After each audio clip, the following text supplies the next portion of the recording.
I had always heard stories about the eerie beauty of Muir Woods in California, a popular spot for nature lovers and tourists. The ancient redwoods, some towering over 250 feet, created a canopy that seemed to whisper secrets of the past.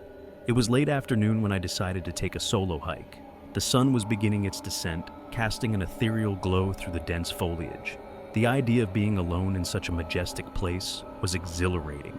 As I ventured deeper into the woods, the familiar sounds of other hikers faded until I was completely alone. The silence was almost tangible, broken only by the soft rustling of leaves and the occasional distant call of a bird. The tranquility was hypnotic, and I found myself wandering off the main trail, lured by the promise of solitude and untouched nature. After about an hour, I realized my mistake. The path I was on grew narrower, the underbrush thicker. I pulled out my map, but it was no use. I had strayed too far from any marked trails. The realization that I was lost settled in like a cold weight in my stomach. Still, I reassured myself. It was Muir Woods after all. How lost could I really get? As the sun dipped lower, the temperature began to drop. I switched on my flashlight, the beam cutting through the encroaching darkness.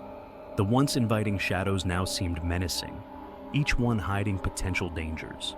I tried to retrace my steps, but the forest seemed to shift around me, paths appearing and disappearing in the dim light. I felt a growing unease, an inexplicable sense of being watched. I shrugged it off as paranoia, a natural response to being alone in the woods at night. But the feeling persisted, gnawing at the edges of my mind. The silence grew oppressive, broken only by my own labored breathing and the crunch of leaves underfoot. Then, out of the corner of my eye, I saw it. A figure, standing motionless among the trees. My heart skipped a beat, and I swung my flashlight towards it. But there was nothing there.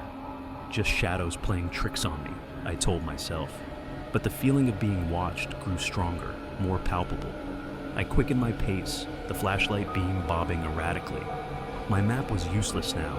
I had no idea where I was. I just wanted to find the main trail, to see another person, to escape the oppressive solitude. But the forest had other plans. The figure appeared again, closer this time. It was a man, or at least it looked like one. But there was something off about him. His clothes were tattered, his face obscured by shadow. He didn't move, didn't make a sound.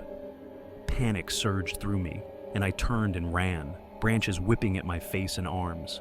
I didn't care where I was going, as long as it was away from that figure. My lungs burned, and my legs felt like lead, but I didn't stop until I tripped over a root and fell hard to the ground.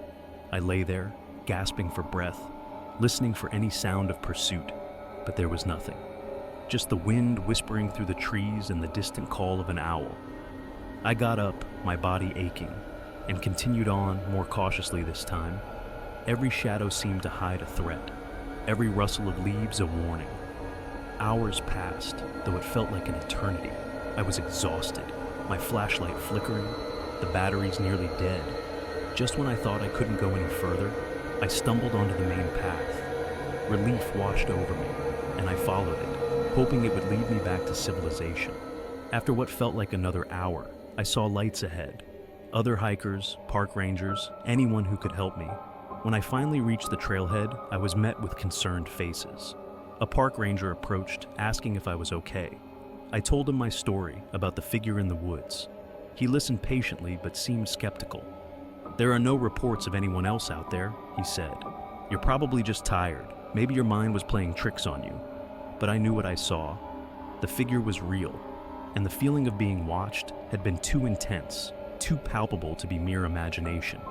As I drove away from Muir Woods, I couldn't shake the feeling that something or someone was still out there, watching, waiting for the next lost soul to wander too far from the beaten path.